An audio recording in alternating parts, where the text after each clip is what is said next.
Prior to becoming the rhino, which happens at a much later stage in life, the female Nosalis is a much more agile and dangerous unit of the pack. Able to use her large claws to climb onto surfaces, she is able to attack prey, whether it be beast or man, from afar or up close. What is most fascinating about this creature's attack mode is its ranged attack. She will emit a sonic boom that sends creatures reeling in disorientation. But how is this possible given their evolution? It's closer to reality than you might actually think. So with that said, let's jump into the lore, morphology, and sonic abilities of the female winged Nosalis and try to see how exactly she does what she does. So let's kick this thing off by saying I am pretty salty at PlayStation right now. This was supposed to be an explanation on the lore of the Resistance franchise, but the HDCP has completely eliminated any chance of me doing that this week. Do not fret though, I have ordered something that in theory should give me the ability to record the footage by duplicating the video signal rather than just passing it along. We will see though. Just figured I'd give you all a heads up on that as to why this is not what I promised it would be last week. So enough complaining, back to the topic at hand. The female sports many differences from their male counterparts. The sexual dimorphism in these species is quite pronounced, unlike some of the others on Earth, or really what's left on Earth. But it's not just the dimorphism that separates these two, but also the numbers at which they seem to be present. And there could be a plausible explanation for this. In a typical pack, you will see the standard cannon fodder males in mass beginning their attack on whatever gets close enough. They will rush in on the ground and begin trying to take bites out of you, but while dealing with them, you may notice something crawling on the walls. While few in number, the females are able to grasp onto the walls and begin ranged attacks aimed at disorientating the prey that stumbled into their den or even has the audacity to live in the metro. So how exactly does she stay attached to the walls? A great question to be sure. So as usual, we will start with the feet and work our way forward as this animal is quadrupedal. The back hind legs are going to be the structure we all know and all love, the digitigrade structure. Interestingly enough though, one of my viewers pointed out that the rhino sports an ungulate structure due to the presence of an apparent hoof, and seeing as the rhino does in fact walk on its nails rather than on its foot, the female winged Nosalis seems to progress from digitigrade structure to ungulate as it continues its metamorphosis while aging. However, at the early stages, the back feet are going to sport several claws that allow the creature to grasp onto rocks, wood, or any structure perpendicular to the ground, but it is still technically walking on the flesh of its foot. This grasping is going to allow the creature to leap off the sides of walls with a stable footing and give it quite a bit of range when pursuing prey. Moving further up the leg to the thigh region, we begin to see that the interesting morphological traits are starting to actually come into play. The leg concerning the quadriceps has more skin connecting not at the pelvic region,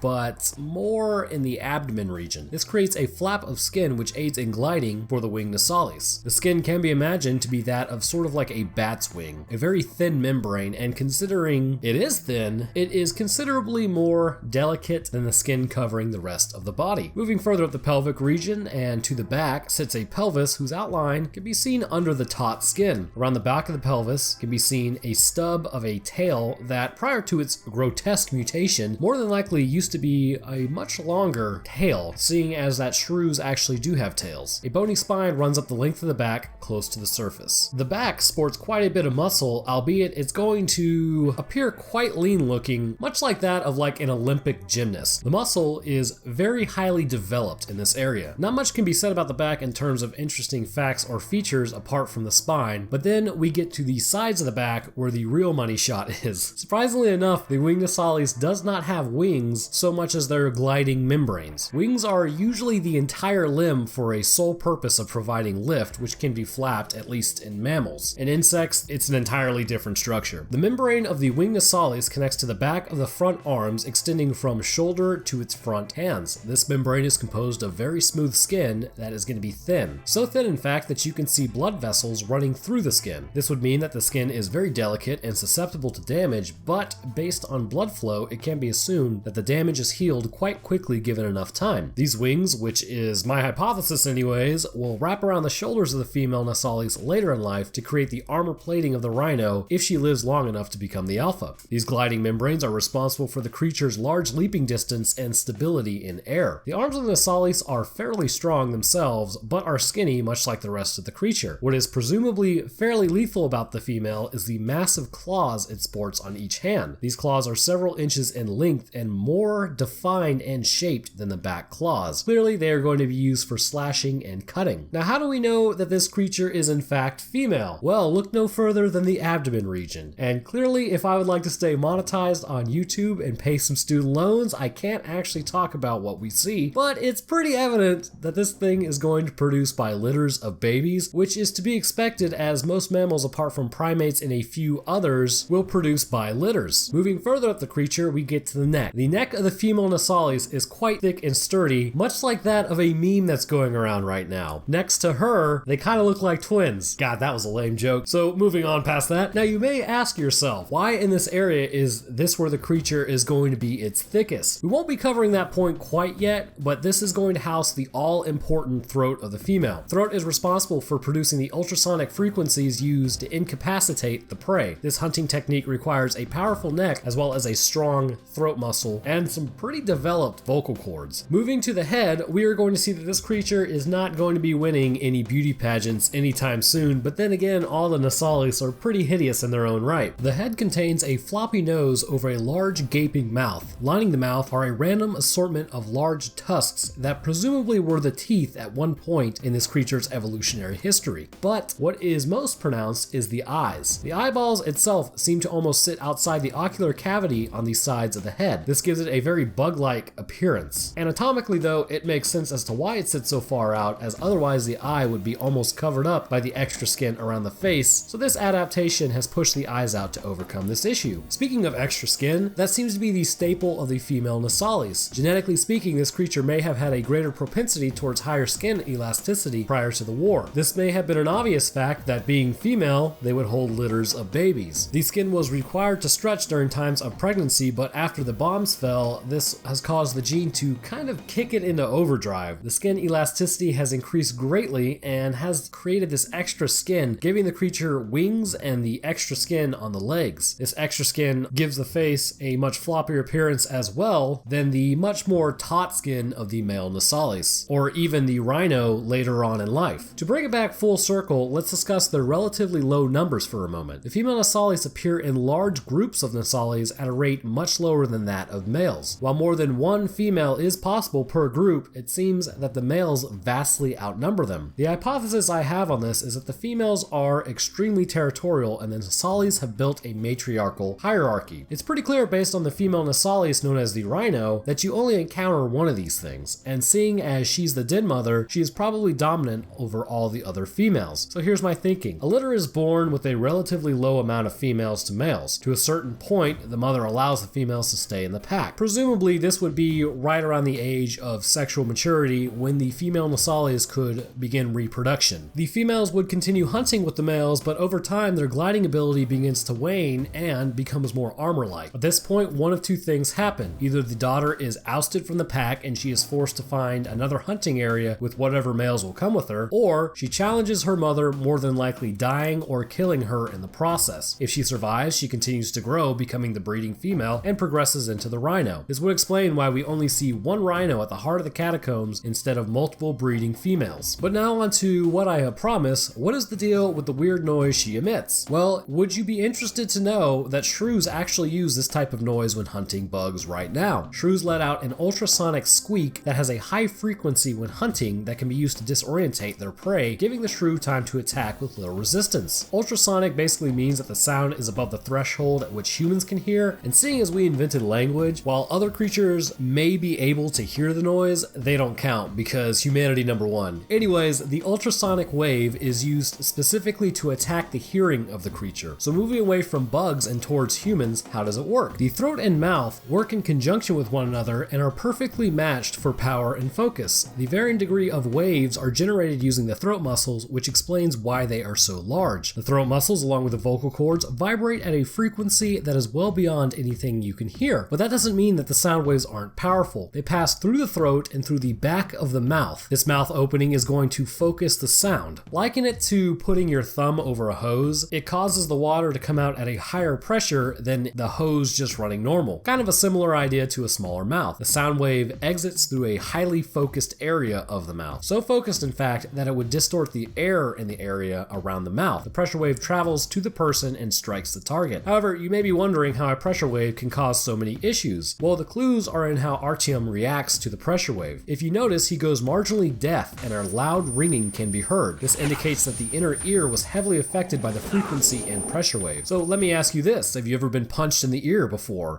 First off, it really hurts, so I wouldn't recommend it. And secondly, if you have, you may notice the loud ringing. This is because the pressure wave has entered your ear canal and struck the tympanic membrane. On the other side of the tympanic membrane exists some very fine bones. These bones connect to the cochlea and semicircular canals of the inner ear. This is kind of the important bit. When a powerful sound wave strikes with enough force, this can cause the bones of the inner ear to vibrate quite violently. This sends shock waves through the inner ear. This can completely throw you off balance and cause your nerves to fire sporadically, overloading the brain with auditory information, which your brain will interpret as ringing. The effect may only last a few seconds, but the disorientation can lead to the Nosalis biting you and taking you down quickly. This same hunting technique, as stated, is seen in shrews, but is also seen in dolphins, decimating the hearing of fish and permanently rendering them in a state of disorientation so that they're easy to pick up and eat. So it's not just the pressure wave affecting your whole body to slow you down, it just needs to affect the highly tuned inner ear to send you stumbling and confused to your end. So there you have it, the sonic abilities, evolution, and morphology of the winged Nosalis. If you are new and enjoyed the video, then subscribing is a great way to keep up with the channel. If you already subbed, leaving a like helps the video quite a bit, and also be very bro of you because it'll get out there and people will see it hopefully. And I know, like I said, I wanted to cover some resistance for this video, that's what it was supposed to be, but hopefully that splitter I ordered should be here Friday, so I should know fairly soon if it's gonna work or not. And I'm hoping that it does, because I will definitely be bringing y'all some content on that, and if not, I suppose it just fades away to obscurity. Anyhow, I will drop my Twitter and Discord link in the description. If you'd like to follow me on Twitter, it's at Roanoke Gaming with 2 N's, and I will drop my Patreon link as well if you'd like to support the channel. I would like to thank my patrons. At the scientists here, we have Layla Lizerin, and then we got Bowen Goodwin. Next up, our residents are A. Laurantis, Evan Osborne, and Richard Muhlenberg. Our geneticists are Andrew Lawson, Divine Whisper, John Russo, Laffy No Skill, and Steve N. Holding down their masters in biology, we have Adam Hartswick, Cameron Smith, and Scott Grant. And last but not least, with their bachelors in morphological sciences, we have Ahigao Comics, Dustin Ellis, Vader Jeans 83, Jims, Joseph Radical, Professor Benneps, and Zachary Baker. Thank you guys for your continued support. So I will be dropping info on Twitter about the state of resistance later this week if you'd like to look at that. And anyhow, thanks for watching guys, and I will see y'all in the next one.